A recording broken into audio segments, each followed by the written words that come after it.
días para todos los presentes en este recinto y para los que están conectados a través del canal institucional de YouTube @UTMiami, una muy calurosa bienvenida. Le damos la bienvenida a cada uno de ustedes al Global Education and Technology Congress, un espacio que nos convoca a reflexionar, a dialogar y a proyectar el futuro de la educación en articulación con la innovación tecnológica.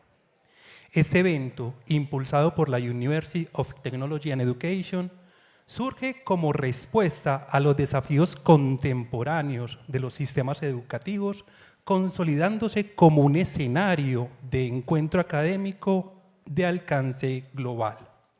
Agradecemos la presencia de los directivos y directivas, docentes, investigadores, estudiantes de la maestría y el doctorado, así como los invitados nacionales e internacionales. Para dar inicio a este importante evento académico, los invitamos a ponerse de pie para entonar las notas del himno nacional de la República de Colombia.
Muchas gracias, pueden sentarse.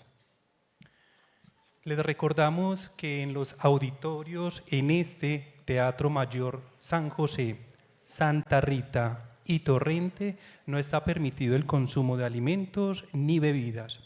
También los invitamos para que en las redes sociales puedan compartir sus publicaciones a través de la etiqueta @UTMiami o Miami y con el hashtag GetCongress. También vamos a tener unos lugares donde ustedes se pueden tomar la fotografía porque va a haber un recuadro donde está esta información y son en el hall del Teatro San José, en el hall del Teatro Santa Rita, en la terraza del 5º piso del bloque 1 y vamos a tener el día sábado, el día de mañana, una cámara slow entre las 11 de la mañana y 1 de la tarde para que puedan disfrutar de estos espacios. A continuación, tenemos el honor de escuchar las palabras del señor rector de la University of Technology and Education, el doctor Manuel Villero. El doctor Villero es ingeniero electrónico, especialista en gerencia de proyectos, magíster en administración de negocios y doctor en ciencias de la educación. Es fundador y rector de la UTE, institución con sede en Estados Unidos orientada a la innovación, la calidad educativa y la internacionalización. A lo largo de su trayectoria se ha destacado como académico e investigador con publicaciones en revistas científicas indexadas y una amplia experiencia en el desarrollo de modelos de educación virtual en programas de pregrado, maestría y doctorado. Su liderazgo ha estado marcado por la construcción de alianzas internacionales y el fortalecimiento de redes de cooperación académica, promoviendo la transformación educativa en contextos globales. Lo invitamos a acompañarnos con su intervención. Un fuerte aplauso.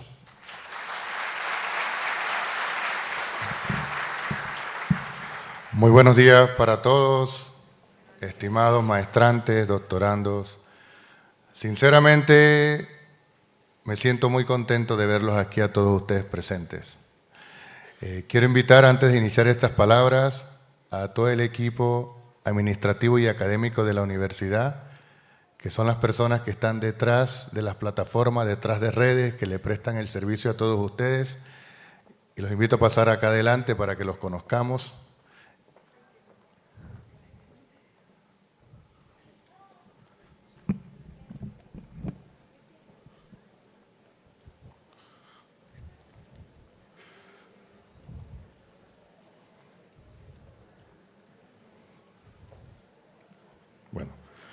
Bueno, iniciamos con la doctora Diana Jiménez Arias, que es nuestra directora administrativa y financiera. La doctora Lida Lorena Barón, la decana de educación. El doctor Ramón Casanova, nuestro director de investigación. Doctor Francisco Farnún, director de nuestras revistas. Nuestra magíster Leila Jiménez, analista de admisiones. Magíster Dayana Payares, analista de egresos. Doctora Nelmir Marrero, servicios estudiantiles. Cela de los chicharrones. La magíster Isabel Sánchez, la directora de tecnología. Doctor Giovanni Urdaneta, investigador de la universidad. Doctor Giovanni López Izaza, investigador de la universidad. La magíster Nur María López Cano, coordinadora de mercadeo. Nuestra magíster María Angélica Novoa, asesora de mercadeo de Antioquia. Y el doctor Carlos Toro, director de nuestra maestría. Y la doctora Sandra, adelante doctora, no se me esconda que está por acá. La doctora Sandra, que inició como decana de educación en estos momentos por todo su trabajo y cosas que le exige en Colombia, que es, en esta es par del Consejo Nacional de Acreditación del CNA. Ahora se convirtió en nuestra asesora externa en todo el proceso de convalidaciones y registros de la universidad. Bueno, sean todos. Y una persona también muy importante dentro de la universidad, que es la que maneja nuestras redes sociales, nuestra community manager, Eliana Sierra, que está aquí abajo. Sean todos bienvenidos, estimados doctores. Muchísimas gracias.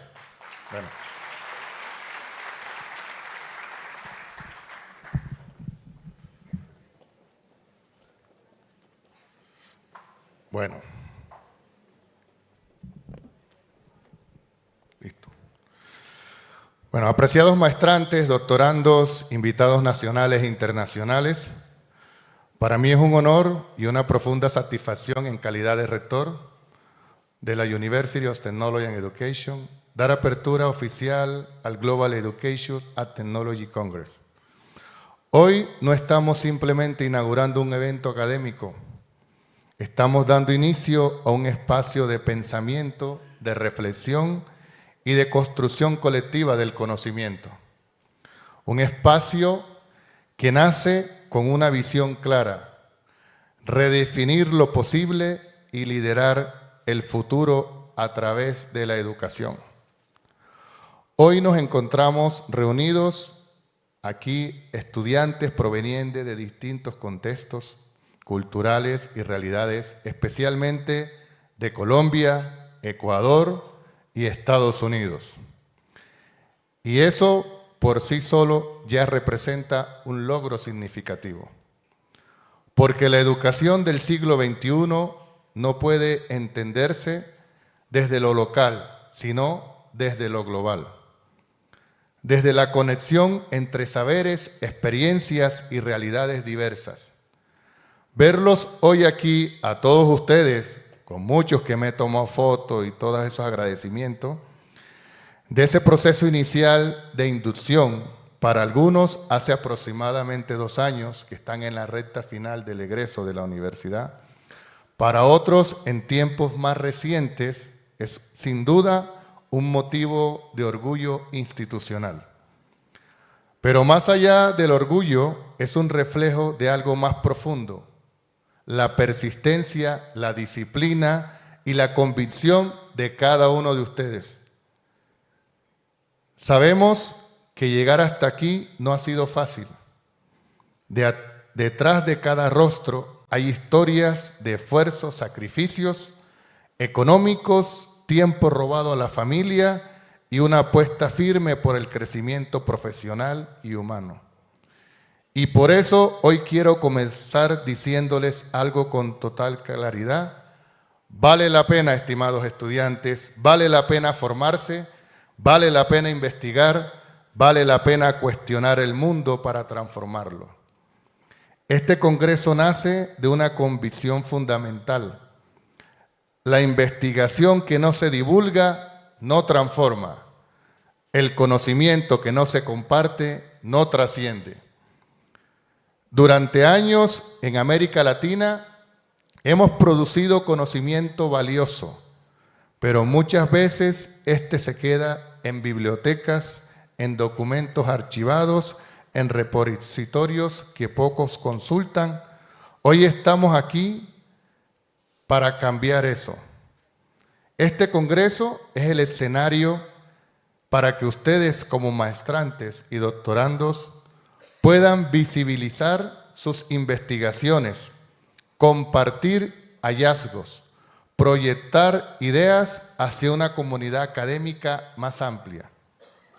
Porque lo que ustedes están construyendo no solo son trabajos de grado o tesis doctorales, son propuestas de transformación educativa. Y es que la educación hoy enfrenta uno de los momentos más desafiantes de la historia. Vivimos en una era caracterizada por el cambio constante, la sobreabundancia de información y la irrupción de tecnologías emergentes, que éstas dan de mucha forma enseñanzas y a su vez producen conocimiento. Los estudiantes de hoy ya no son receptores pasivos, son críticos, analíticos, son digitales. Y eso nos exige como docentes, como investigadores, como líderes educativos, replantear nuestras prácticas. La educación dejó de ser tradicional y esto es una amenaza. Y esto no es una amenaza, es una oportunidad. En ese contexto, la educación virtual ha cobrado un protagonismo sin precedentes. A nivel mundial, los programas de maestrías y doctorado en modalidad virtual y híbrida han crecido de manera exponencial.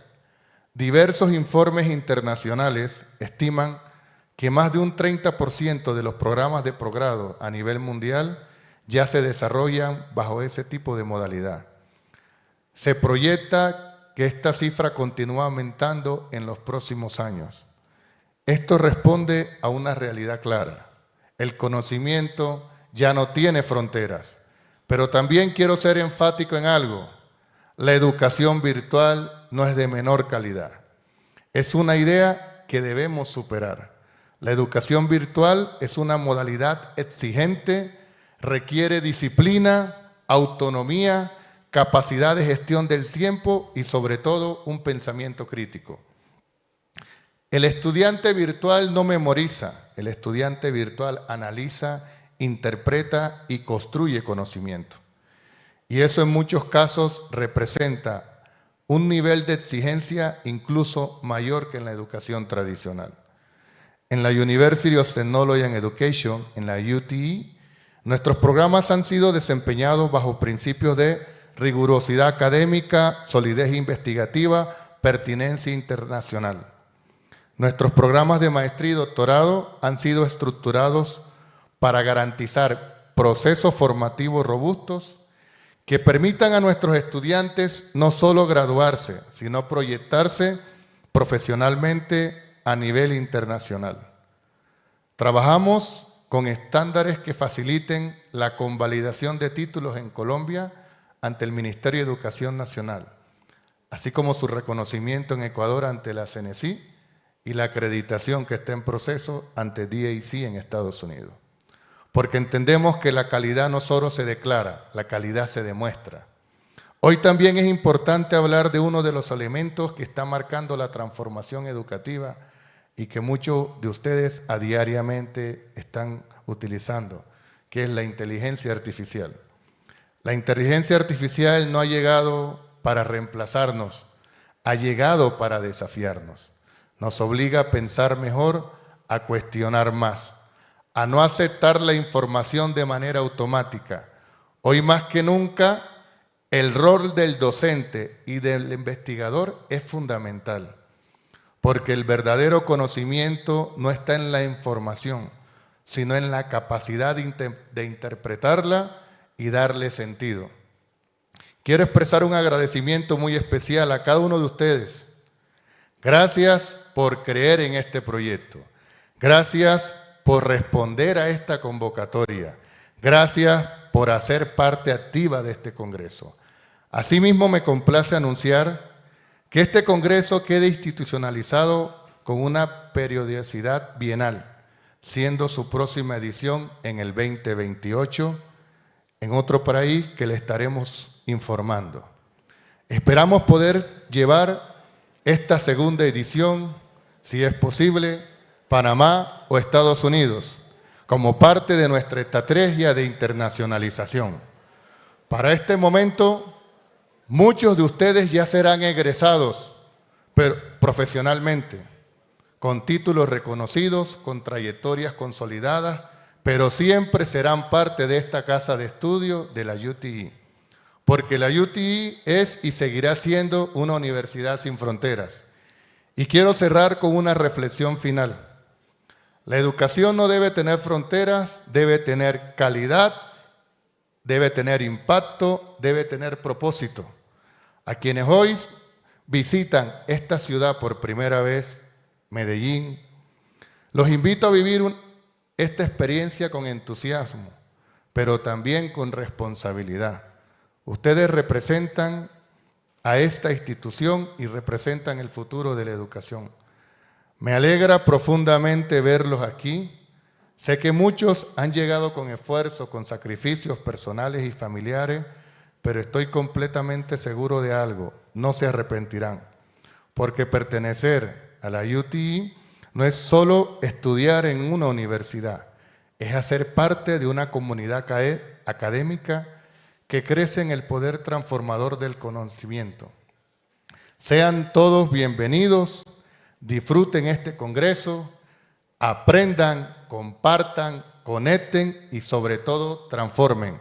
Siendo así, declaro oficialmente instalado el Congreso de Global Education and Technology Congress. Bienvenidos todos, muchas gracias.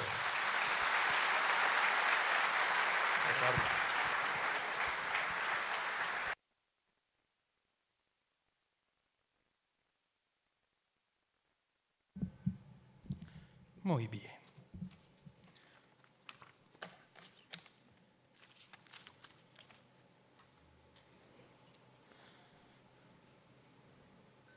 Agradecemos esta intervención y en este momento los invitamos para que podamos continuar con nuestra agenda académica, dando paso a uno de los espacios centrales de reflexión pedagógica de este congreso.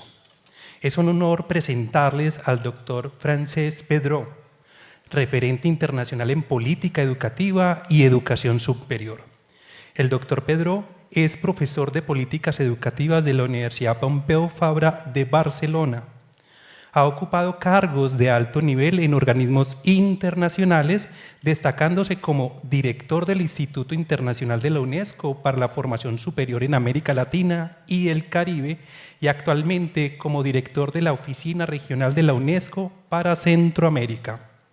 A lo largo de su trayectoria, ha liderado iniciativas globales orientadas al análisis y fortalecimiento de las políticas educativas, brindando asistencia técnica a gobiernos y contribuyendo al desarrollo de marcos normativos alineados con el Objetivo de Desarrollo Sostenible 4, Educación de Calidad.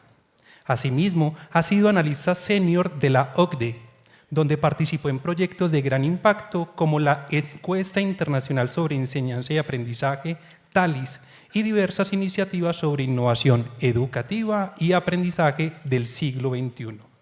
Su experiencia también incluye la investigación en educación comparada, el diseño de políticas públicas y el estudio del impacto de la tecnología en los sistemas educativos, consolidándose como una de las voces más influyentes en el análisis de la transformación educativa a nivel global. En esta ocasión nos acompaña con la ponencia titulada ¿Hacia dónde va la universidad? Tendencias y transformaciones en la educación superior. Le damos la más cordial bienvenida.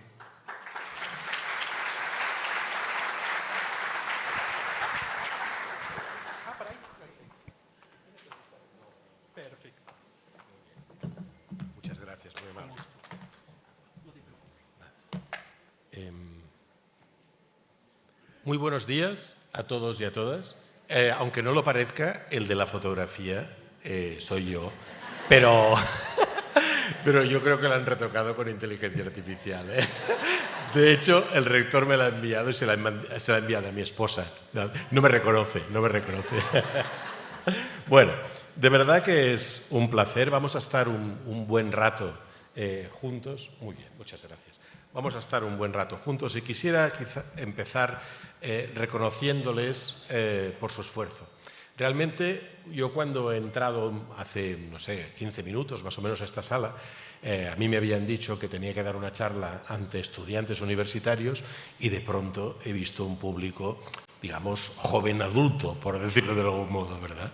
Entonces no lo entendía y pensé, no, te has equivocado y es para profesores, ¿no? Y luego me contaron que efectivamente ustedes son estudiantes, muchos de ustedes son docentes, pero son estudiantes de maestría, de doctorado, y por eso creo que el rector lo ha explicado muy bien. Su esfuerzo merece absolutamente mi más sincero aplauso, de verdad. Soy muy consciente de lo difícil que es compaginar la vida laboral intensa de un docente, la vida familiar, con unos estudios tan exigentes como las de maestría y doctorado. Además, en una universidad como esta, que no por ser joven es necesariamente una universidad que no tenga prestigio. De hecho, creo que más allá de las fronteras es reconocida como una referencia. Una universidad joven, con mucho ímpetu, y espero que continúe así, rector, muchos años, de verdad.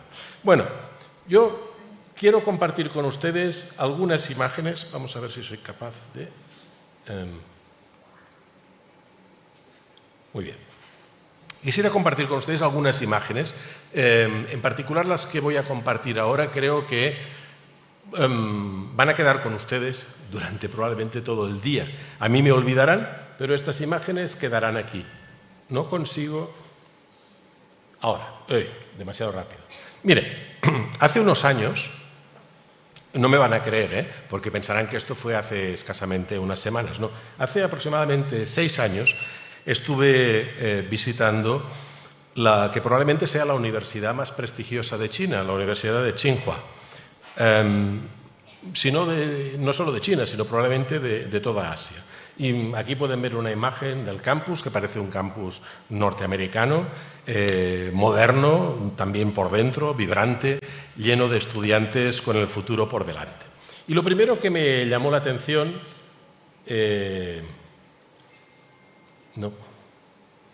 no sé si es que no lo estoy haciendo bien. ¿Sí? ¿Tengo que apuntar ahí? ¿Sí? Vale, muy bien. Lo primero que me llamó la atención, bueno, es desde luego la cantina universitaria. ¿Sí? Ustedes saben que a diferencia de los colombianos o de los españoles, que nos gusta comer un buen plato, como la bandeja paisa, por ejemplo, ¿no? O un buen ajiaco, ¿no? Los chinos tienen normalmente casi a veces 10, 12 platos encima de la mesa que van compartiendo. Y esto es lo que se puede encontrar en la propia universidad, ¿no? Realmente una comida de calidad. Pero lo más interesante es que en esta cantina o comedor universitario los estudiantes no necesitan, ya estoy hablando de 6 años atrás, ni tarjeta, ni móvil, ni dinero en efectivo para pagar el almuerzo. Basta con que miren a una cámara y un sistema de reconocimiento facial impulsado por redes neuronales y algoritmos de aprendizaje profundo, identifica su rostro, verifica su identidad y cobra automáticamente la cuenta. ¿Sí? Ni siquiera tienen que preocuparse de, digamos, nada. Aparece normalmente, cuando sales por la puerta, hoy es un cling en tu teléfono celular y es que te acaban de cargar la comida, ¿no? Es realmente impresionante, yo creo. No hay fricciones, no hay colas, una maravilla de eficiencia tecnológica. Y la promesa me parecía muy, muy seductora. Un campus donde la identidad, llamémosle biológica, de cada uno de nosotros es la única llave necesaria que necesitas para transitar por todo el campus, incluso para tu vida académica. Quédense con esta imagen de fluidez y de comodidad, porque lo que voy a contarles a continuación es, viniendo del mismo lugar, exactamente lo contrario. Ese mismo día, esa misma tecnología, las mismas cámaras, los mismos algoritmos, las mismas bases de datos, estaba operando en las aulas de ingeniería. Pero allí no servía para facilitar la vida cotidiana. Allí servía para vigilar. ¿Sí? Las cámaras, instaladas encima de los pupitres, escanean los rostros de los estudiantes en tiempo real. Clasifican las expresiones faciales en 7 emociones: felicidad, tristeza, disgusto, sorpresa, miedo, ira y neutralidad. Categorizan el comportamiento físico en 6 acciones. Está leyendo, está escribiendo, está escuchando al profesor, está de pie distraído, está jugando con el móvil, está durmiendo. Y con todos esos datos, el sistema genera una puntuación de atención en tiempo real que el profesor podía ver en su pantalla. Si la puntuación de un alumno descendía por debajo de un umbral, el sistema emitía una alerta punitiva, por decirlo así. Esto es lo que yo tendría que tener ahora aquí para ver si ustedes están prestando atención. No, es broma, ¿no? Y apretar un botón y que les pegara un calambrazo en el asiento, ¿no? Es broma. Bueno, ahora hablando en serio, no es ciencia ficción, no es ciencia ficción realmente. Y hace, insisto, 6 años, ¿no lo parece? ¿Se dan cuenta de la magnitud de esta dualidad? La misma tecnología que en la cantina nos libera de la burocracia, por decirlo así, y de las colas, de las filas, como dicen ustedes, en el aula se convierte en un instrumento de vigilancia biopolítica, si quieren, sin precedentes. El reconocimiento facial pasa de ser una herramienta de conveniencia a ser una especie de panóptico digital que patologiza la distracción, la ensoñación, cualquier desviación del comportamiento pues, estandarizado o esperable del estudiante. Y es esta dualidad, colegas, si me permitís que os llame así, es exactamente la metáfora central de todo lo que quiero contarles hoy. La universidad contemporánea vive precisamente atrapada en esta misma tensión. La tecnología, como ha explicado muy bien el rector, puede ser nuestra mayor aliada, pero también nuestra peor amenaza. Y si no tomamos las decisiones correctas, alguien las tomará por nosotros. En efecto, yo creo que la universidad se ha convertido en una especie de institución asediada, viviendo bajo una auténtica torre de presiones. presión geopolítica feroz, crisis de financiación que mercantiliza el conocimiento, les hablaré de todo esto en unos instantes, y sobre todo una profunda crisis de identidad frente a la inteligencia artificial.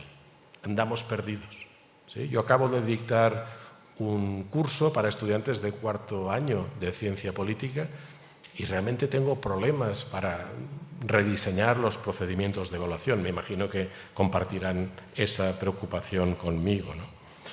En definitiva, creo que estamos viviendo tiempos muy interesantes y al mismo tiempo muy desafiantes. Pero antes de sumergirnos en estas presiones, yo quisiera saber qué piensan ustedes. No voy a poder pedirles la opinión porque son bastantes más de los que yo pensaba que serían, ¿no? Pero sí les pido que hagan un pequeño ejercicio. Piensen en lo que les acabo de enseñar y piensen qué palabra, una única palabra, define su sentimiento en este momento con respecto a eso que les acabo de presentar en Tsinghua. ¿Es miedo? ¿Interés? ¿Peligro? Piense, con eso nos iremos. Muy bien. Desde luego, la forma china de entender la tecnología no es la única que hay. Y de hecho, la preocupación es una preocupación, yo diría, universal en todo el mundo.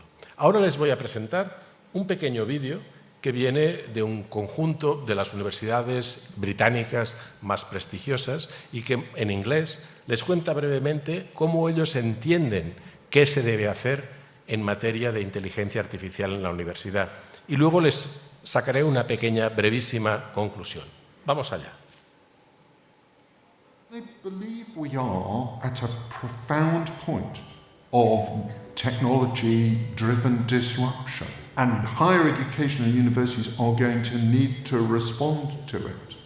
Our students are changing, the world is changing, the world is more digital, and if we aren't preparing them for this world of interconnectivity, then we are not doing a good job as a higher education institution. Part of our duty as educators is not just to teach students the right things, it's also to teach them to use the right tools from an employability perspective as well. So it's not just content, it's also about delivery. Universities quite often can be quite traditional in their approach, and actually being able to embrace digital transformation, that's something that's really important to the future within the sector. When we say digital transformation, it can mean so many different things to people, depending on their role, depending on their context, depending on the type of university that they work in. But most importantly, we wanted to try and broaden our sector's understanding of digital transformation and really bring it back to being around people, around really supporting staff, researchers, leaders, students to think about the ways that digital can enhance what they do and at the end of the day create that exceptional experience for all students.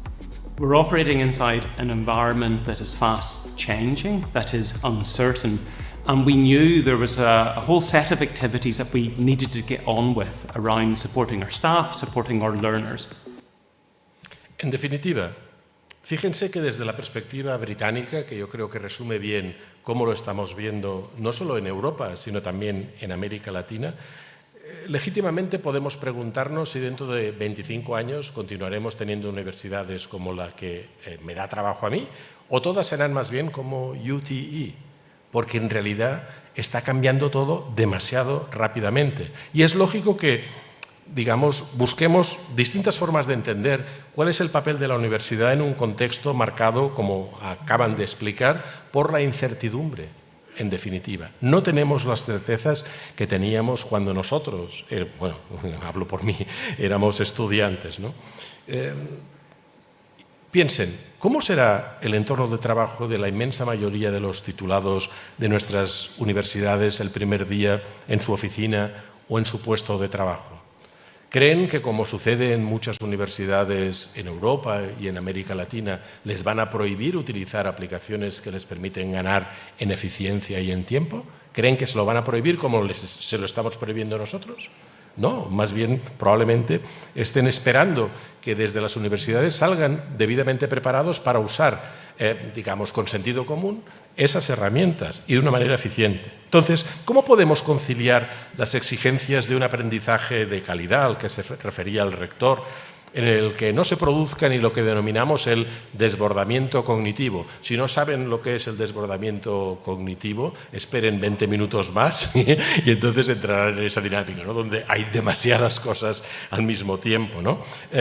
¿Cómo podemos luchar contra el desbordamiento cognitivo y al mismo tiempo impedir también eso que llamamos la descarga o la delegación en la inteligencia artificial? Delegamos las tareas y dejamos de aprender, ¿no? ¿Cómo podemos congeniar eso con la necesidad de formar a profesionales o investigadoras que utilicen de manera eficiente y honesta las aplicaciones de inteligencia artificial que como trabajadores y trabajadoras tendrán? De hecho, ya tienen, o si quieren que sea más explícito, ya tenemos todos nosotros a nuestra disposición. Bien, lo que hace que este momento sea tan singular no es una sola fuerza de cambio, sino la convergencia simultánea, a mi juicio, de 5 distintas. 5 que por separado ya serían disruptivas, pero que juntas son, por llamarlo de algún modo, sísmicas, ¿no? Se las muestro una por una. Primero, puede parecer mentira, pero no hace mucho tiempo vivíamos en pandemia, ¿sí? A veces lo hemos olvidado, ¿no? Solo de vez en cuando, yo que viajé ayer en avión, vi a una señora que llevaba todavía una mascarilla, ¿no? Y de pronto te acuerdas de que efectivamente hubo una época en la que llevábamos mascarilla, que quizá no se acuerden, llevábamos guantes también, ¿sí? Parece que ya forma parte del pasado más remoto, ¿no? Bien, la pandemia fue un experimento forzado a escala planetaria desde el punto de vista educativo. De la noche a la mañana, casi el 70% de las instituciones de educación superior del mundo transitaron a una formación en línea. Algunas lo hicieron con elegancia, muchas con lo que podríamos llamar cinta adhesiva digital, ¿no? Es decir, intentando resolver el problema de la mejor manera posible, ¿no? En Estados Unidos, casi el 50% de las universidades aceleraron su inversión en tecnología como consecuencia directa de esa experiencia y aún están en eso, ¿no? La pandemia no inventó la educación en línea, que es nuestra esperanza, sino que sencillamente la normalizó de un plumazo, ¿no? Y lo que se normaliza pues no retrocede. La pregunta ya no es si la tecnología tiene un lugar en la universidad, sino más bien qué lugar tiene, con qué propósito y bajo qué condiciones. La segunda fuerza, a mi juicio, es la transformación del mercado laboral. Y aquí quiero darles un dato que deberían llevar tatuado en la frente, yo creo, como docentes. En Singapur, el 80% de las vacantes publicadas de trabajo priorizan competencias demostrables por encima de los títulos, ¿sí? Es decir, buscan personas que sean capaces de hacer cosas, no personas necesariamente que tengan títulos a los que suponemos que se vincula la capacidad de hacer cosas, la competencia, ¿no? 80%. No preguntan de qué universidad vienes, preguntan ¿qué sabes hacer? ¿Sabrás resolver esto? Estamos entonces transitando hacia un ecosistema de aprendizaje continuo donde el título de 4 años o de 5 años en función del país ya no es el pasaporte definitivo, lo veremos al final de la sesión. Es, en el mejor de los casos, la primera página del pasaporte. La primera página. Y esto tiene implicaciones profundas para cómo diseñamos los programas, cómo evaluamos y, sobre todo, cómo los certificamos, ¿no? La tercera fuerza es la que más me preocupa. Perdón, fui demasiado rápido. Equidad y acceso. Miren el número en pantalla. 32%. En América Latina, en esta región, el 32% de la población carece de acceso a Internet. En otros lugares, el acceso, mejor dicho, la conectividad, ya aparece reflejada en la Constitución como un derecho humano más, como el derecho al agua, o a la vivienda, o a la sanidad. El derecho a la conectividad. Aquí estamos lejos de eso. Una persona de cada 3 no tiene acceso a Internet. Y la brecha entre los que viven en zonas urbanas y en zonas rurales, pues lógicamente es brutal. Casi 75% de conectividad en zonas urbanas frente a apenas un 30% en zonas rurales. Estamos hablando, casi diría, de dos mundos distintos. Es como si nuestras poblaciones, en función de dónde se ubican, en la ciudad o en el campo, pertenecieran a dos universos totalmente distintos. Cuando hablamos de transformación digital de la universidad, como acabamos de ver en el caso inglés, ¿de qué universidad estamos hablando? ¿De la que tiene fibra óptica en cada aula, como por ejemplo aquí, o de la que tiene un estudiante en Bichada intentando conectarse con el celular tal vez de un vecino, ni siquiera el suyo, ¿no? Sin resolver esta brecha, toda la promesa tecnológica se convierte en un mecanismo más de exclusión. La cuarta fuerza, he hablado de ella suficientemente, es la inteligencia artificial. Y aquí el dato es inquietante por lo que revela de nosotros mismos, ¿no? Las publicaciones, por ejemplo, sobre inteligencia artificial en educación, que es el campo en el que trabajan muchos de ustedes, se han triplicado en los últimos 5 años. Triplicado, ¿sí? Parece una buena noticia, porque eso indica que los académicos, las académicas, le están prestando atención. Pero cuando se mira de cerca, resulta que solo el 8% de esas publicaciones aplican criterios rigurosos de calidad metodológica y ética. El 8%. Es decir, que lo demás son como pequeños ensayos que uno desarrolla un domingo por la tarde cuando llueve y no sabes qué hacer, ¿no? Bueno, pues voy a escribir sobre esto. Necesitaríamos efectivamente responder a la pregunta de cómo se deben evaluar a los estudiantes en un contexto rico en inteligencia artificial. ¿Cómo rediseñamos nuestras actividades? Estamos produciendo montañas de literatura sobre inteligencia artificial en educación, pero apenas una fracción diminuta de esa producción nos dice algo de lo que nos podamos fiar y algo que nos sea útil. ¿Sí? Que les inspire a ustedes, que les ayude realmente a modificar la forma en que enseñan y sus estudiantes aprenden. Es el problema que yo tengo cotidianamente. Y esto yo creo que es, por decirlo así, la parte más dura, porque esto conecta con mi tesis central, y es que sin evaluación rigurosa, la experimentación es ruido, nada más. ¿Sí? Del mismo modo que en medicina, por ejemplo, cuando se desarrollan nuevos medicamentos, siempre hay una fase piloto de experimentación y luego de validación y se dice, efectivamente, este tratamiento es efectivo y lo hemos verificado. En educación parece que cuando intentamos innovar, de lo que se trata sencillamente es de pasárselo bien.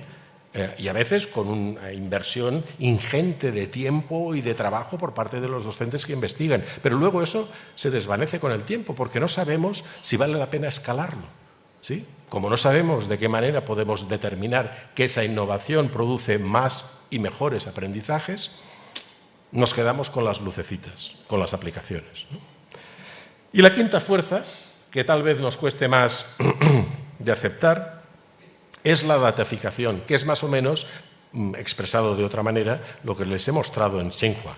La conversión de cada gesto, de cada clic, de cada pausa que hacen en la plataforma, de cada expresión facial en datos procesables. Es el doble filo de Tsinghua por excelencia, ¿no? La misma dataficación que permitiría, en principio, personalizar el aprendizaje, es decir, adaptar los ejercicios al nivel y a las necesidades de cada estudiante en particular, esa dataficación nos permite vigilar, clasificar e incluso sancionar. Es exactamente la dualidad china a la que me referí, la promesa de personalización frente al riesgo inminente de vigilancia y de sesgos algoritmos. Estas 5 fuerzas que aquí les he mostrado no operan de manera aislada, lo saben perfectamente. Vivimos con ellas de una manera interactiva, se retroalimentan, se potencian, se tensionan entre sí. Y es en la intersección de las 5 donde se juega el futuro de la universidad. Y ahora sí, permítanme que baje un poquito más al terreno propiamente de qué está pasando con las universidades hoy en día. El mundo en el que nació la universidad moderna, nuestras universidades también en América Latina son en cierta manera herederas de las universidades alemanas de Humboldt y luego de las universidades napoleónicas. Tal vez no se lo parezca, pero las universidades aquí forman parte de una visión occidental de la educación superior. Bueno, pues lo que decía, el mundo en el que nació la universidad moderna, en el siglo XVIII en Europa, un mundo hecho de certezas, de hegemonía occidental indiscutible, de una cierta globalización optimista, se acabó. O sea, lo de la certeza se acabó. No lo digo yo, lo dice el propio Foro Económico Mundial en su informe más reciente del 2026. Vivimos en lo que ya han afirmado que es una era de la competencia, un orden policéntrico y transaccional donde el liderazgo de Estados Unidos ya no es automático. Como pueden ver en la pantalla, en un proyecto de predicción colaborativa, eso que se llama un estudio Delphi, que tal vez han utilizado en sus estudios, en un proyecto Delphi donde participaron 150 analistas de 22 países en el año 2024, el 70% confiaba en que Estados Unidos iba a continuar liderando el mundo. Para 2030, el nivel de confianza en Estados Unidos disminuye hasta el 37%, es prácticamente la mitad. ¿Sí? No es extraño, visto lo que está haciendo. Entonces, si ya Estados Unidos ya no es nuestra referencia en materia de educación superior, ¿dónde hay que buscarla? Bueno, ahí tenemos verdaderamente un vacío. Yo les he mostrado lo que está sucediendo en China, dentro de un rato hablaré también de India, pueden pensar que tal vez en el Reino Unido. Estamos realmente perdidos, ¿no? Todo ello significa que la colaboración académica internacional queda ahora supeditada a los intereses de la seguridad nacional. Y esto es muy importante. Les puede parecer muy lejano de su experiencia cotidiana como docentes, pero así es como hoy se mueve el mundo. La verdadera divisa del poder ya no es el territorio, es el control de los ecosistemas digitales. Por eso, en Europa, cada vez más en las propias universidades, estamos haciendo todo lo posible para dejar de utilizar aplicaciones cuya matriz está en Estados Unidos. Porque sabemos, como ustedes también deben saber, que en el fondo nuestros datos están allí, no están en Europa, o en su caso, no están en Colombia. No son dueños de esos datos, ¿sí? Todavía no hemos encontrado la manera. En Europa las cosas van muy despacio, ¿sí? Pero realmente existe ese movimiento para conseguir que efectivamente nuestras aplicaciones residan en Europa, ¿no? En definitiva, hoy el poder es el poder de los semiconductores, es la capacidad de procesamiento en la nube, el control de las plataformas algorítmicas. Ahí es donde se juegan las verdaderas batallas. De hecho, los semiconductores, que también parecen lejanos de nuestra vida cotidiana, en realidad están presentes en casi todo lo que estamos haciendo y se han convertido en el recurso estratégico más importante de nuestra era. Las universidades intensivas en investigación son ahora frentes de batalla estratégicos. Los laboratorios ya no se ven como espacios de descubrimiento científico puro, vamos a ver si conseguimos hacer esto o hacer lo otro, no, sino como engranajes de cadenas de suministro tecnológico de los Estados-nación, sobre todo pensando en un mundo multipolar donde constantemente, a diferencia de lo que pasaba tan solo 5 años atrás, estamos sometidos a tensiones cercanas a la guerra, ¿sí? Esto tiene consecuencias muy concretas, por ejemplo, en la movilidad académica. He hablado hace un instante con el rector y me decía que debíamos intentar encontrar posibilidades, efectivamente, de facilitar la movilidad para algunas de sus prácticas en otros países, ¿no? Bueno, aquí les muestro 2 datos que a mi juicio son muy interesantes. A la izquierda, el Reino Unido del Brexit. El Brexit es el movimiento de salida del Reino Unido de la Unión Europea. Hasta hace bien poco formaba parte de la Unión Europea. Bueno, ahora ya no, ¿no? Bueno, esta salida terminó con el liderazgo de las universidades británicas en la atracción de talento europeo hacia ellas. Tras la finalización de las reglas de libre circulación en 2020, piensen que hasta ese momento cualquier estudiante universitario, ojalá eso pudiera suceder en América Latina, cualquier estudiante universitario europeo podía desplazarse a cualquier otro país, efectivamente sin tener que pagar absolutamente nada en términos de tasas académicas y teniendo la certeza de que habría un reconocimiento automático de su titulación. Eso es lo bonito realmente de estar en Europa, ¿no? Ojalá pudiera suceder aquí, que de Colombia pudieran ir a Argentina o a Brasil y volver con la certeza de que su titulación y su esfuerzo es reconocido por el país. Bueno, Tras la finalización del proceso del Brexit, el número de estudiantes de la Unión Europea matriculados en universidades privadas se desplomó un 57%. De 150.000 estudiantes europeos, que representaban el pico histórico, pasaron a apenas 75.000. Las solicitudes de pregrado cayeron en un poco más de la mitad. Los ciudadanos de la Unión Europea, que representaban una cuarta parte del cuerpo de estudiantes internacional, hoy apenas representan un 7%. Ustedes pueden pensar, bueno, qué lástima, ¿no? Qué pena, porque las universidades británicas se pierden ese carácter internacional que siempre tuvieron. Pero fíjense que hay también un componente del que no nos gusta hablar, pero que es el elefante en la habitación, que es el componente de financiación.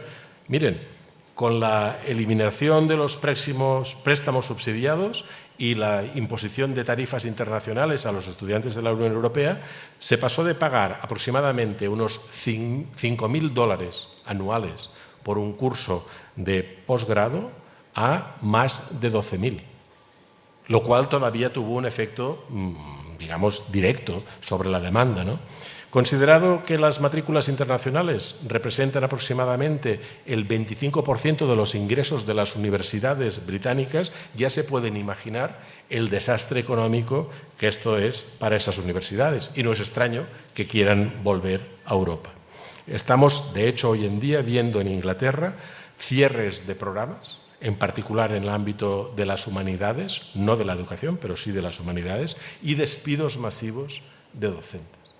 Este ha sido el efecto. Pero a la derecha tienen otra cara de la moneda, porque a pesar de todo, en el curso 2023-2024, en Estados Unidos se llegó a 1,1 millones de estudiantes extranjeros en el territorio, en las distintas universidades norteamericanas. Y lo más importante es que ha habido como una especie de cambio de perspectiva, porque ahora el proveedor número uno de estudiantes internacionales en Estados Unidos ya no es China, es la India. Es realmente increíble, ¿no? A diferencia del flujo chino, el indio se difunde por casi 1.000 instituciones en todo el país, con una capilaridad mucho mayor. En definitiva, digamos, estamos asistiendo a otro contexto internacional. Por consiguiente, la movilidad académica del siglo XXI ya no es una especie de romántico intercambio cultural de ida y vuelta. Yo voy a España, un español viene para aquí y nos conocemos mejor y compartimos experiencias. No, hoy en día es, por encima de todo, una maquinaria de canalización de talento hiperespecializado directamente hacia las grandes empresas, especialmente en el ámbito de la tecnología del mundo occidental. Y hay países que saben aprovecharlo y otros que no. Miren, les voy a dar un dato para que vean la diferencia entre tener gobiernos que tienen visión de futuro y otros, no digo que sea su caso, que no, ¿sí? En el año 2006 yo trabajaba en la OCDE, creo que le llaman así aquí, nosotros decimos en la OCDE. En ese año publicamos una estadística de acuerdo con la cual había en Estados Unidos más estudiantes de ingeniería procedentes de China, que todos los estudiantes europeos de ingeniería ese mismo año. ¿Sí? No sé si lo he explicado bien, es decir, había más chinos estudiando ingeniería en Estados Unidos que todos los que estábamos produciendo nosotros en Europa, europeos. Claro, ustedes pueden pensar, bueno, esto es anecdótico, ¿no? Bueno, yo creo que ahora no les puede sorprender que hoy China esté liderando sectores en los que la ingeniería es el principal motor, como por ejemplo las energías renovables. Si ustedes utilizan placas fotovoltaicas, placas solares, miren de dónde fueron hechas. ¿Sí? ¿Cuántos de ustedes, no lo voy a preguntar, pero cuántos de ustedes no tienen o no han pensado en comprarse un coche chino?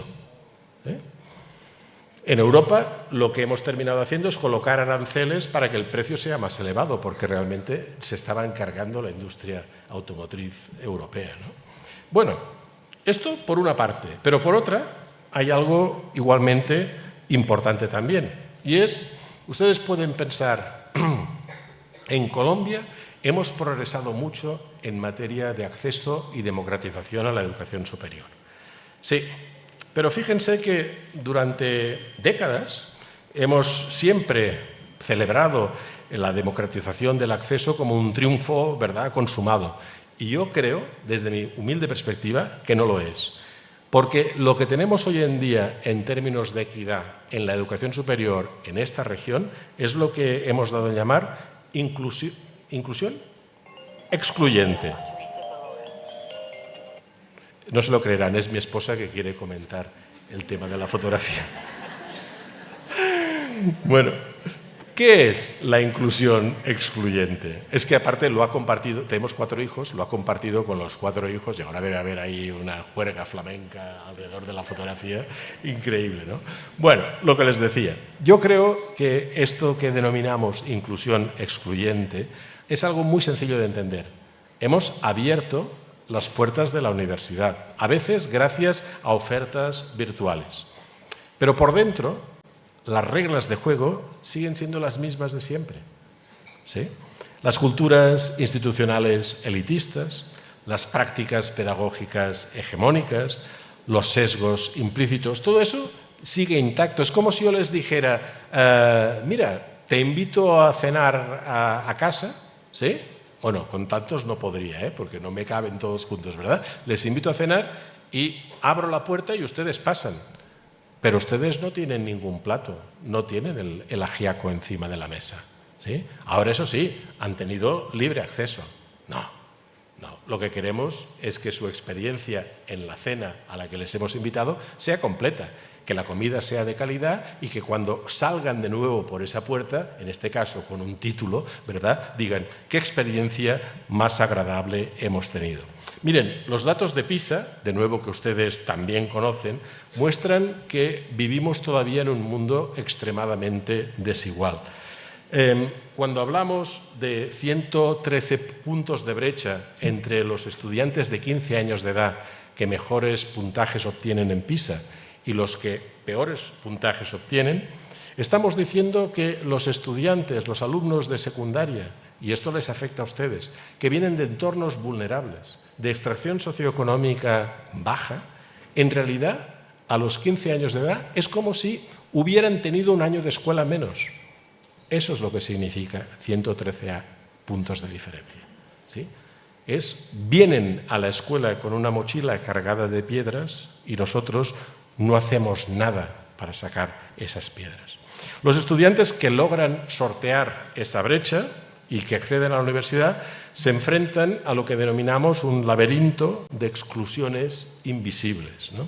Las instituciones asumimos que todo el mundo tiene el mismo capital cultural, una familiaridad con el lenguaje académico y unas redes de apoyo que son patrimonio exclusivo de los estratos superiores. Miren, durante la pandemia, cuando yo estaba en la UNESCO, nos dimos cuenta que la vuelta al hogar de los estudiantes universitarios, por razón precisamente de la pandemia, tenía efectos muy distintos en función del género. Los chicos se lo pasaban de miedo, las chicas se convertían, en muchos casos, en realidad, en trabajadoras del hogar a tiempo completo, sin tiempo para continuar sus estudios, ¿no? En fin, decimos que incluimos, pero una vez los tenemos dentro, en el fondo los seguimos excluyendo. Y quiero ser muy preciso en cómo describo lo que está pasando, porque creo que el lenguaje importa. Hablemos ahora un momento de lo que podríamos denominar el impacto de las herramientas, ¿no? Como ven en la pantalla, históricamente la tecnología educativa era una herramienta discreta, un objeto pasivo. Puede ser una calculadora, que es lo que les he puesto aquí, puede ser un microscopio, el objeto está ahí, no hace nada. Es nuestro ojo, nuestros dedos, los que operan y le hacen hacer cosas, ¿no? La herramienta siempre ha esperado en nuestra formación a que el humano actuase con ella. La inteligencia y la dirección del propósito, si sumábamos, si restábamos, si multiplicábamos, si mirábamos amebas o si intentábamos encontrar virus, residían íntegramente en el cerebro biológico, en nuestro cerebro, en el cerebro humano. Bueno, pues esto ahora es totalmente obsoleto. Lo que estamos viviendo es lo que la literatura teórica describe como una atmósfera de cognición. Ya no son herramientas, ya es un entorno en el que vivimos totalmente distinto. La inteligencia artificial ha dejado de ser un instrumento separado ¿sí? Como podría ser un teléfono, ¿verdad?, para fundirse de una manera casi simbólica en las arquitecturas invisibles de la vida escolar y de la vida universitaria. Exactamente como ocurrió con la electricidad de corriente alterna, o se acordarán de las ondas Wi-Fi o Wi-Fi, no sé cómo le denominan ustedes, ¿no?, que durante un tiempo pensábamos, esto no puede ser, esto me va a afectar el cerebro y tal y cual, y ahora, vayas donde vayas, tienes opciones distintas, ¿no? Llegó un momento en que dejamos de ser conscientes que, del mismo modo que no somos conscientes de que respiramos, no somos conscientes que estamos llenos de ondas electromagnéticas, ¿no? Pues lo mismo está pasando con digamos, los algoritmos. Están integrados en los sistemas de gestión de aprendizaje, en las plataformas que ustedes utilizan en la universidad o en la escuela.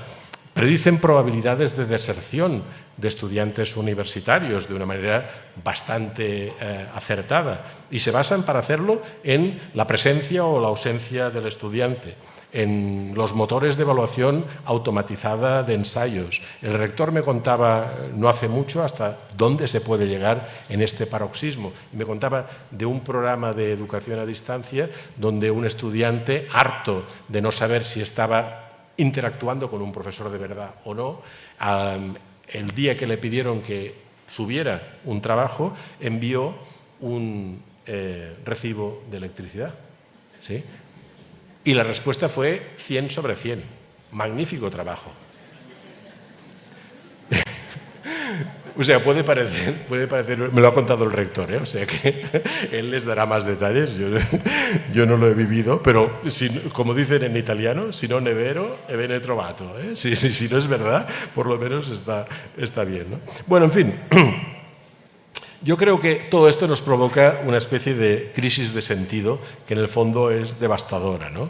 Para el estudiante de pregrado o el investigador doctoral, como son muchos de ustedes, la confrontación diaria con entidades sintéticas capaces, pues eso, de sintetizar la literatura científica en milisegundos. ¿Ustedes no se acuerdan? Ustedes, que algunos de ustedes tienen ya años de experiencia, ¿no? ¿Ustedes no se acuerdan lo trabajoso que era hacer una revisión de la literatura, que es siempre la primera parte de un artículo, ¿no? El tiempo que...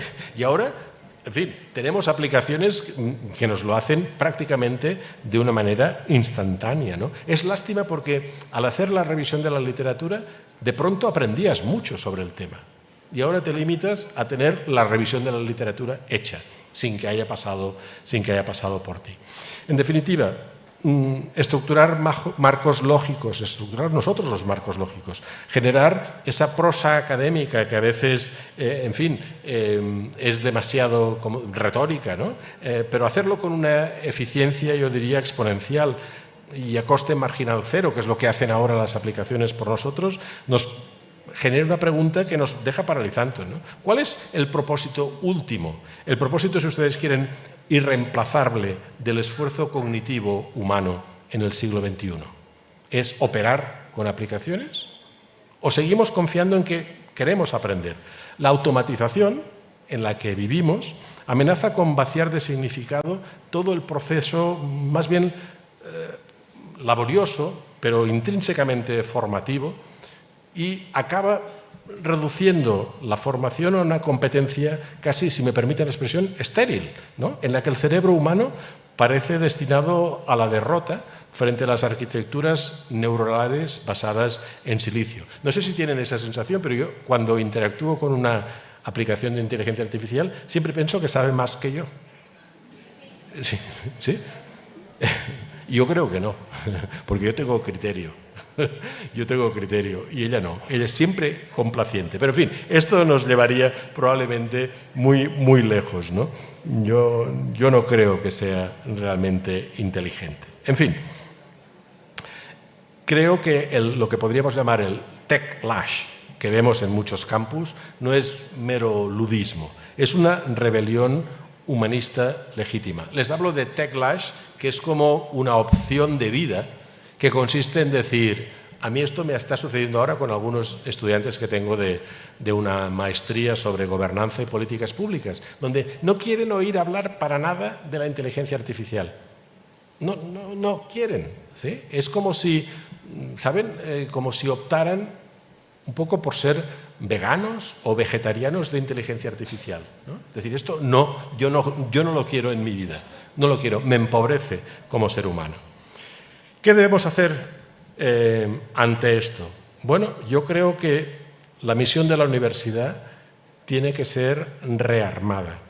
Debemos girar cada vez más hacia el cultivo del discernimiento cualitativo, el juicio ético complejo y la creatividad divergente, y conseguir que los espacios formativos sean, por encima de todo, no espacios de producción pseudo-intelectual, sino sobre todo de intercambio entre humanos, ¿no? Ahora, quiero hablar de algo que me parece importante. Yo creo que, como muchos de ustedes, no me tengo por tecnófobo. Yo, si sale una aplicación nueva que me resuelve algún tipo de problema, yo la pruebo. Y a veces realmente me termina resolviendo problemas, ¿no? Soy más bien optimista, o si prefieren, realista.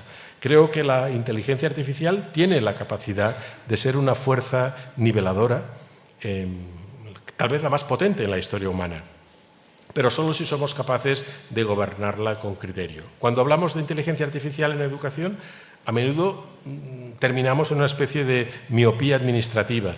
Por ejemplo, automatizar la corrección de exámenes. El otro día un colega me decía, mira, he llegado a un punto en el cual yo sé, pero no lo digo, que los trabajos que les exijo a los estudiantes los hacen con inteligencia artificial. ¿Y sabes qué hago yo? Los corrijo con inteligencia artificial. Llegará un momento en que no necesitaremos ni siquiera que los estudiantes vengan a la universidad. Jugaremos entre dos aplicaciones distintas de inteligencia artificial y ya estará, ¿no? En fin, no creo, en fin, probablemente ese no es el camino, pero está pasando. No sé si están de acuerdo conmigo. Esas cosas que muestran lo despistados que estamos, están pasando, ¿no?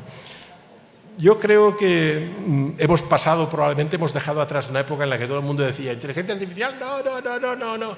Y ahora, digamos, estamos todavía en la época, si quieren, de la experimentación. Lo que tendríamos que conseguir es escalar lo que denominamos el ideal socrático. Ya saben, de Sócrates. Proveer a cada mente de un diálogo y un acompañamiento adaptativo infinito, no de las respuestas, ¿no? Sino de ese acompañamiento. Y por eso, si me permiten, yo quisiera declarar solemnemente, insisto, si ustedes me lo permiten, el fin del modelo de talla única de la lección magistral, que es lo que estoy haciendo yo. ¿Sí? Ahora, bueno, no, magistral no, estoy haciendo una lección, magistral no lo sé, ¿vale? Sí, yo creo que esto se está acabando. ¿Sí? O sea, disfruten lo que puedan del momento, si es que lo están disfrutando, porque esto pocas veces lo volveremos a ver. No soy yo quien dice hay que acabar con esto, son ustedes. ¿Sí? Miren los datos de la pantalla. En el Reino Unido, el uso de herramientas de inteligencia artificial por parte de los estudiantes pasó apenas un año y medio atrás de ser 53% al 88%. Es decir, raro es el estudiante que no lo usa. En un solo año, un año y medio. Ustedes no esperan a que los profesores reescribamos los programas de inteligencia artificial. Está sucediendo. Y los casos de éxito, además, son espectaculares, ¿no? Miren, por ejemplo, en Estados Unidos, ASU, la Universidad Estatal de Arizona, tiene sistemas adaptativos, uno muy famoso, muy conocido, que se llama Newton, como Newton, pero con K delante, a través del cual han conseguido mejorar dramáticamente las tasas de aprobación de los estudiantes, ¿no? Y es un sistema de tutoría, digamos, basado en chatbots. Lo mismo en Georgia Tech, en el Instituto de Tecnología de Georgia, ¿no? Tutoría impecable, atención 24 horas al día, 7 días a la semana. ¿Y eso en qué se traduce? Yo me acuerdo, no sé si ustedes lo saben, pero inmediatamente después de la pandemia, como durante la pandemia, muchas universidades grabaron a sus docentes en los vídeos que utilizaban, ¿sí? Después de la pandemia hubo el caso de una universidad panameña que dijo, ahora ya tengo todas las clases grabadas en vídeo, voy a despedir a todos los docentes. Y se hizo.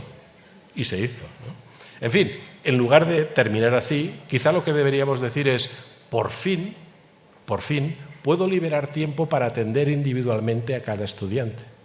¿sí? Eso es lo que las universidades tradicionales todavía no terminan de entender. Estoy en 2026 e intento explicar a la rectora de mi universidad que no tiene sentido que juzguemos la carga docente como horas de pizarra, porque ya no damos horas de pizarra, ¿sí? No hay cómo. La atribución de las cargas docentes sigue estando basada precisamente en eso, ¿no? Vamos a seguir, ya vamos terminando, porque, ojo, que ahora viene la advertencia. Si no gobernamos esta disrupción en la que todavía andamos metidos, porque nadie lo ha resuelto, si no la gobernamos con sentido de justicia social, corremos el riesgo de caer en lo que yo denominaría la automatización de la precariedad.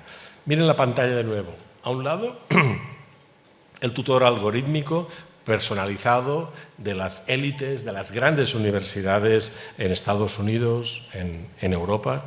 Y al otro, el aula masificada del sur global, ¿no?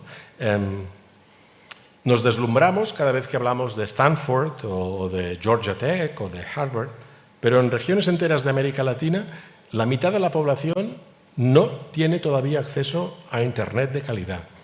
Si la inteligencia artificial exige conectividad ubicua y un ancho de banda pues, muy importante, los tutores personalizados se convertirán en algo solo al alcance de las élites, mientras las personas más vulnerables quedarán relegadas a una educación basada todavía única y exclusivamente en bustos parlantes, ¿no? Lo mismo ocurre en otro ámbito, que es el de las microcredenciales. Es un mercado, seguro que han oído hablar de ella, es un mercado de prácticamente 30.000 millones de dólares. 30.000 millones de dólares, ¿no? Certificaciones cortas, precisas, enfocadas en habilidades específicas, ¿no?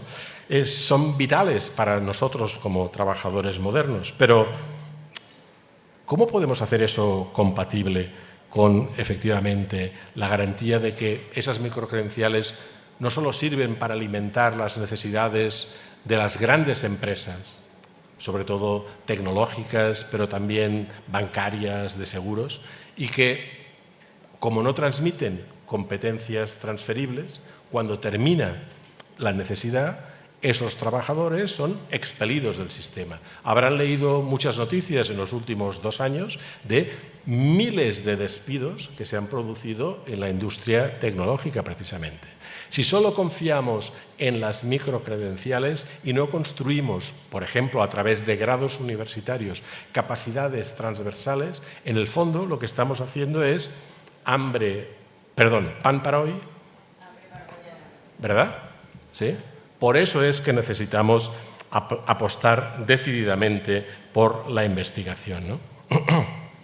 Bien, quisiera adelantar un poco hacia dónde deberíamos ir con la transformación, porque yo creo que hay, no lo digo yo, lo dice la UNESCO, hay como 5 pilares que nos permitirían orientar esa tan necesaria transformación. Transformación que en el fondo de la universidad, que en el fondo quiere decir, ¿cómo podemos seguir adelante con nuestra triple misión? Enseñar o formar, investigar y tener impacto social. ¿Cómo podemos seguir adelante en un mundo que es radicalmente distinto y que está evolucionando con una única característica que nos es conocida, que es precisamente la de la incertidumbre?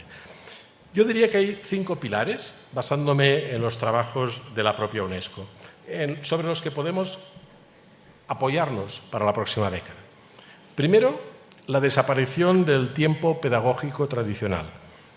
Yo creería que el monopolio del reloj ha terminado, es decir, agrupar a seres humanos, a alumnos, en primaria, en secundaria o en la universidad, en semestres de 16 semanas, es una herencia del mundo industrial, ¿sí?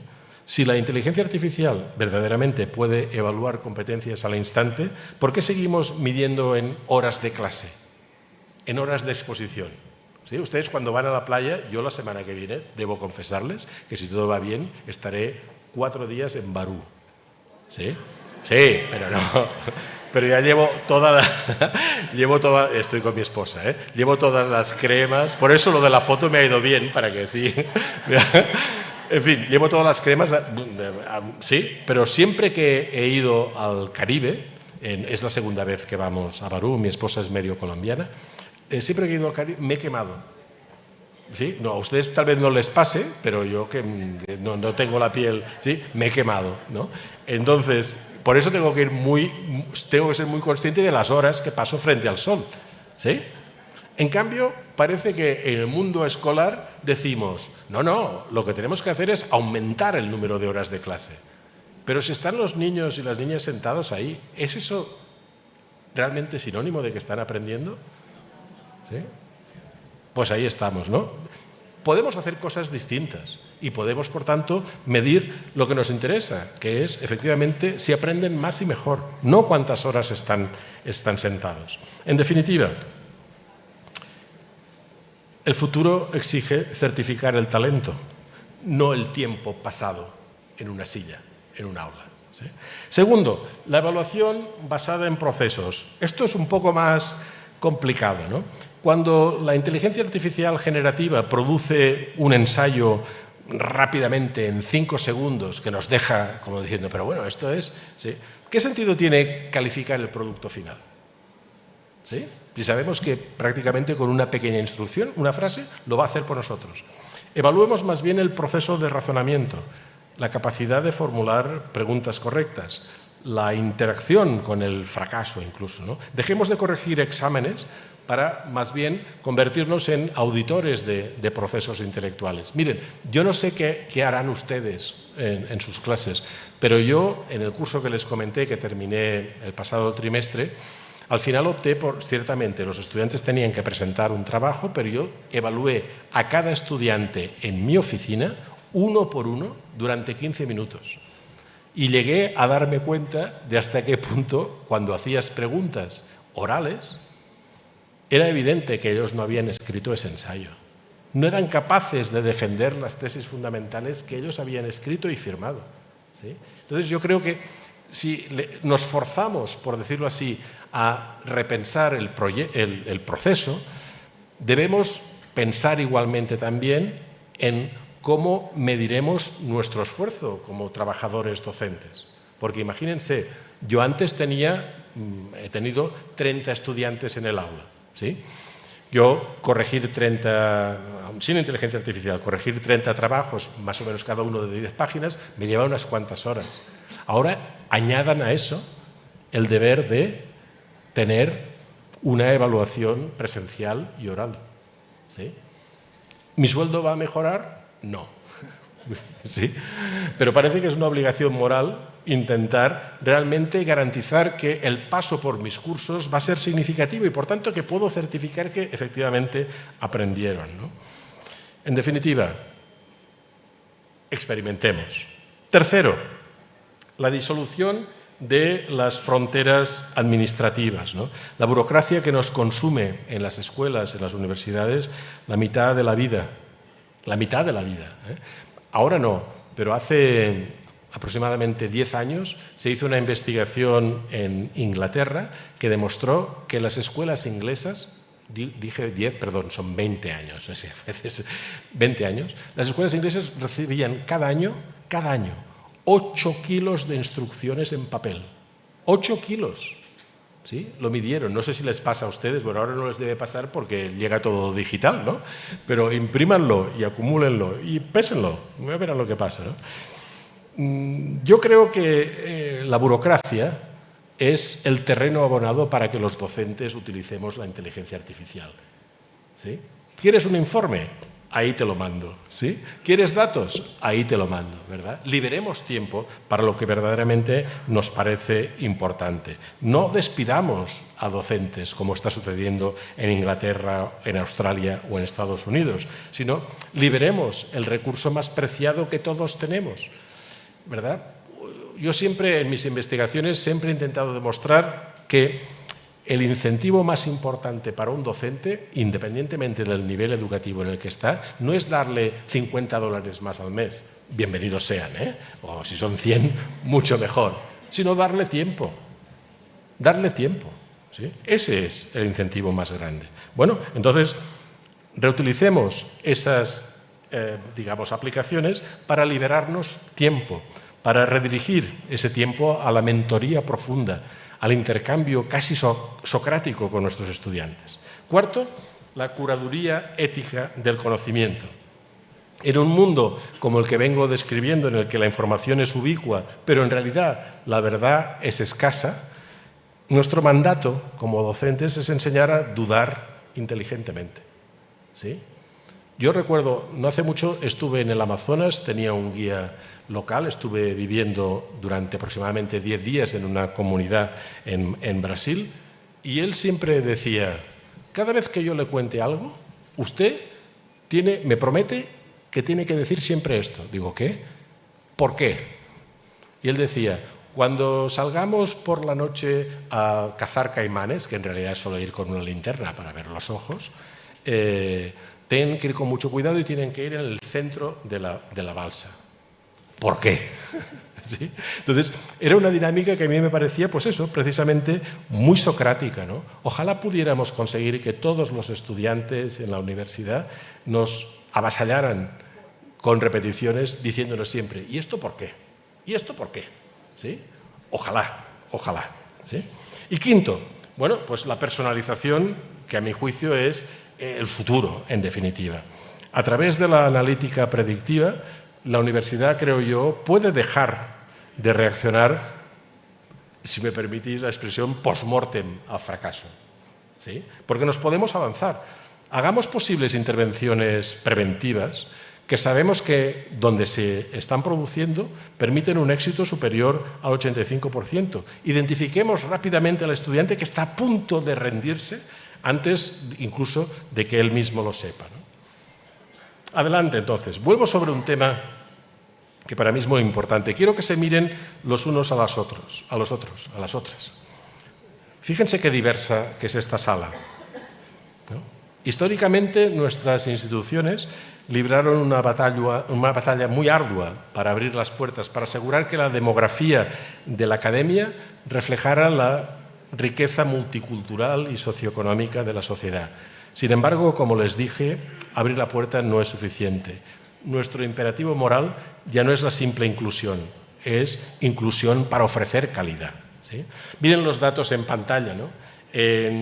Según el Banco Mundial y la UNESCO, la tasa de matriculación bruta en educación superior ha crecido espectacularmente. De hecho, hoy en día, América Latina es la región del mundo donde hay más estudiantes universitarios. ¿Sí? No lo parece, ¿verdad? Es la región que tiene más estudiantes universitarios. Pero ¿saben qué? Apenas la mitad consigue graduarse. Apenas la mitad, ¿no? En definitiva, es un triunfo estadístico aparente, pero que cuando escudriñamos la realidad detrás de la estadística, descubrimos, pues eso, que tenemos una herida sangrante. La mitad de las promesas que la educación superior ofrece a los ciudadanos y ciudadanas de América Latina se rompen a mitad de camino. No puede ser. La universidad no puede ser un laberinto donde la supervivencia dependa del capital cultural heredado. Y hay países que han conseguido desarrollar iniciativas, como por ejemplo Australia, donde, ¿recuerdan la analogía que les hice anteriormente con invitarles a cenar, ofrecerles o no un plato de ajiaco?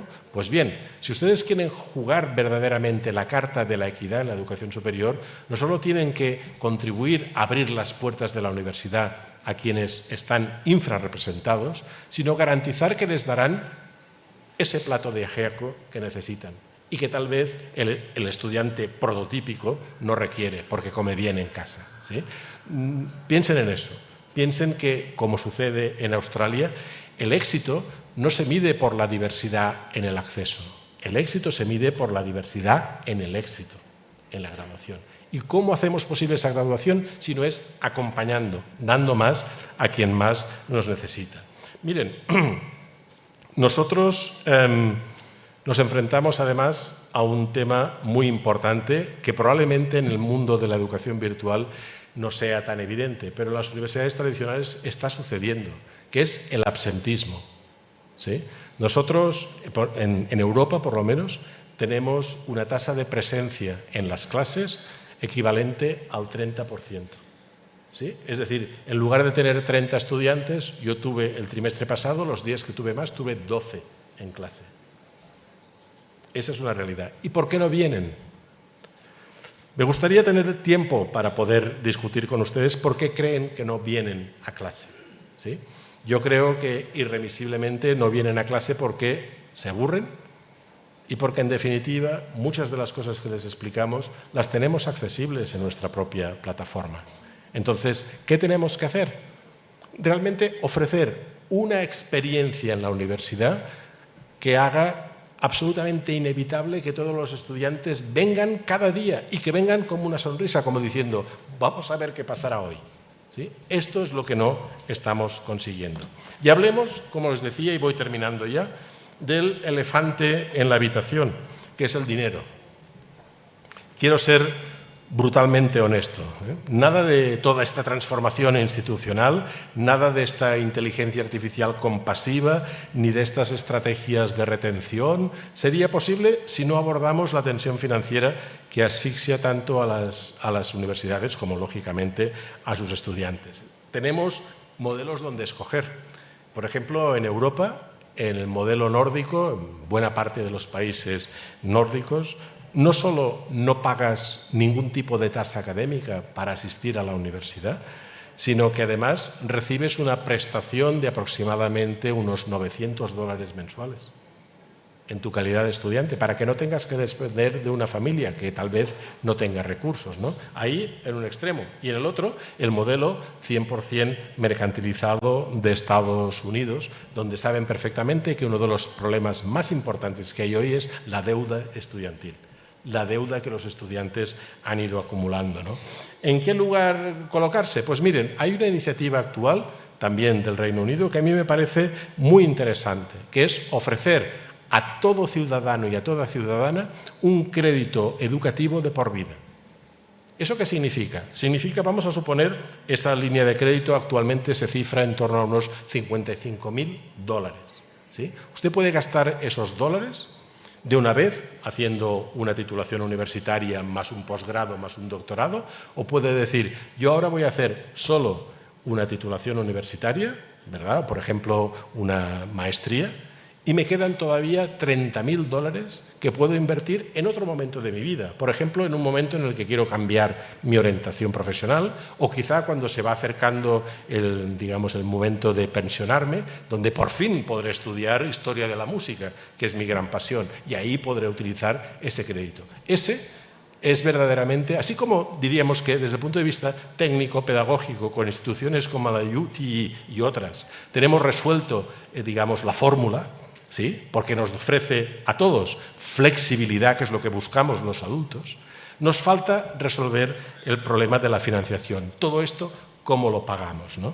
Por eso creo que hemos de pensar cada vez más en que la educación a lo largo de la vida debe ser igualmente un derecho humano. Y ese derecho no debe tener, como los yogures, una fecha de caducidad, ¿no? Ese derecho debe ser permanente, ¿no? Y aquí voy terminando ya. Llegamos a la gran pregunta. ¿Hacia dónde vamos? Miren, en pantalla les ofrezco, y voy terminando ya, 3 escenarios estratégicos. No son predicciones, son posibles horizontes, ¿no? El primero, la universidad del bien común. Imaginen una universidad que mide su éxito no por su posición en el ranking de Shanghai o en el QS o el Times, sino por el número de publicaciones en revistas de alto impacto, sino por algo mucho más difícil de cuantificar y mucho más importante, su impacto en el bienestar de la comunidad a la que sirve. ¿Sí? Eso sería. Una universidad donde el conocimiento es abierto, donde ningún artículo queda cautivo detrás de una especie de muro de pago, donde los datos de investigación se comparten por defecto, no por excepción.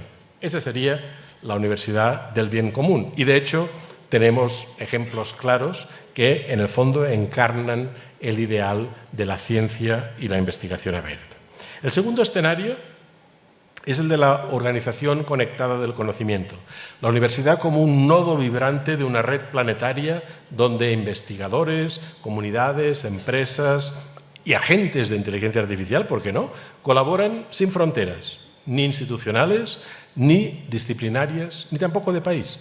Una universidad que trasciende sus muros literal y metafóricamente. Esto también está sucediendo en varios lugares, ¿no? Y tercero, el modelo de la elección soberana del estudiante. Quizá sea el más provocador porque toca la fibra de cómo hemos entendido la autoridad curricular durante siglos. En este escenario es el estudiante, cada estudiante, el arquitecto de su propio currículo transdisciplinar. No elige entre la carrera de Derecho o la de Biología, sino que diseña un itinerario personal que combina módulos de ambas, más filosofía, más tal vez ciencia de datos, guiado por sus valores, sus pasiones y, por qué no, su compromiso con el bienestar colectivo. La universidad no le impone un menú fijo, sino que le ofrece un ecosistema de posibilidades donde cada trayectoria es única. ¿Les parecen escenarios radicales? ¿Les parecen factibles? ¿Con cuál se quedarían? ¿Con uno de ellos? ¿Con todos ellos? Personalmente, yo veo algo de prometedor en cada uno de ellos, pero lo veo igualmente lejano. Voy terminando. Hagamos... Miren, lo peor que les puede pasar es tener una lección magistral de un Mediterráneo, que es lo que soy yo, ¿sí? Porque nosotros siempre, esta vez no lo he hecho, ¿no? Pero siempre empezamos diciendo, voy a ser breve. Pero ahora sí, ahora les prometo que voy a terminar de una manera un tanto, si me permiten, un tanto solemne, ¿no? Estamos en 2026.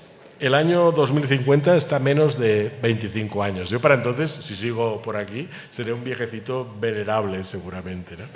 Bueno, siempre puedo utilizar la inteligencia artificial para hacerme algún retoque, ¿no? Pero bueno, el año 2050 no es ciencia ficción. Es el mundo en el que ustedes estarán liderando, si no lo están haciendo ya, e investigando en la cúspide de su carrera profesional. Y quiero llevarles de regreso a la imagen con la que abrí a la Universidad de Tsinghua, a ese contraste brutal entre la cantina sin ficciones y el aula vigilada. No es un accidente tecnológico, es un espejo.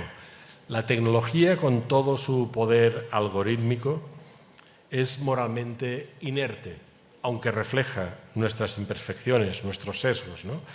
Porque son nuestro reflejo, pero no tiene intenciones en sí misma, no tiene compasión, no tiene piedad, no tiene conciencia, no tiene nada. La tecnología no debe dictar el futuro, son nuestras decisiones éticas de hoy las que programan el alma de la máquina del mañana. Déjenme que resuma brevemente mi tesis. Estamos, una vez más, ante un dilema moral en la universidad. Si abdicamos de nuestra responsabilidad, la atmósfera de cognición a la que me referí se convertirá en una jaula de vigilancia y de precarización perfecta, precarización para los docentes. Pero si eligiéramos el coraje, la valentía, si eligiéramos luchar por un nuevo contrato social en la educación superior, si eligiéramos desmantelar la inclusión excluyente, si eligiéramos que la inteligencia artificial fuera un tutor socrático y no un carcelero que nos engaña, entonces estaremos sentando las bases del mayor renacimiento intelectual de la humanidad. Yo les digo, no esperen a graduarse de la maestría o del doctorado para pensar que será entonces cuando cambiarán el mundo, porque creo que todos y cada uno de ustedes tienen la capacidad y el deber moral de convertirse en pensadores del futuro hoy mismo y hacerlo con pasión. Yo lo veo en la cara de todos ustedes como docentes, veo esa pasión, pues reclamen eso que denominamos su agencia. Construyamos juntos desde ahora una universidad del 2050 cimentada con la inclusión para la calidad y, eso sí, la excelencia tecnológica siempre y únicamente al servicio de la dignidad de la humanidad. UTI, creo, encarna esos valores. Muchísimas gracias por su tiempo, ahora sí, por su atención.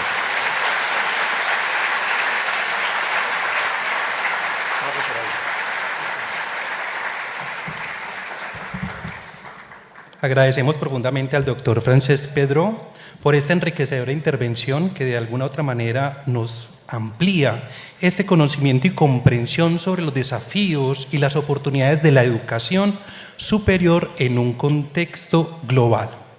Continuaremos entonces con algunos anuncios y algunas dinámicas para poder dinamizar este encuentro. A los que están conectados en nuestro canal institucional de YouTube, le damos un agradecimiento y nos despedimos por ahora. Nos volvemos a ver el día de mañana a las 2 de la tarde. Ustedes quédense sentados. Chao, YouTube. Bueno, ahora sí. Me toca